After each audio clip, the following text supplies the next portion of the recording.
Suami Jennifer Copen yakni Dali Wasing atau akrab disapa Papa Dali meninggal dunia pada Kamis 18 Juli 2024. Papa Dali meninggal dunia akibat kecelakaan lalu lintas tunggal di Jalan Sunset Road, Seminyak, Kuta Bali. Dikutip dari Tribun Bali, Kasihumas Polresta Denpasar AKP Ketut Sukadi buka suara soal kecelakaan tersebut. Ia mengatakan kecelakaan itu terjadi sekira pukul 2 waktu Indonesia Tengah dini hari. Ketut Sukadi menyebut Papa Dali melaju dengan kecepatan tinggi dan tidak dapat menguasai sepeda motornya. Oleh sebab itu, pria kelahiran Thailand ini oleng dan menabrak pembatas pulau jalan. Papa Dali yang tak sadarkan diri dilarikan ke Rumah Sakit Bali International Medical Center atau PIMC. Suami Jennifer Copen ini mengalami sejumlah luka, diantaranya di bagian dada, punggung, patah tulang rahang, selangga kiri, siku, dan rusuk.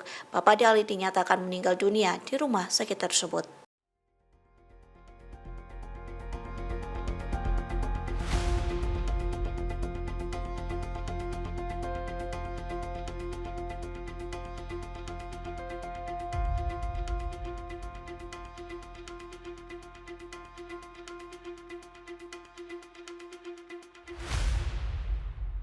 Download Tribun X sekarang, menghadirkan lokal menjadi Indonesia.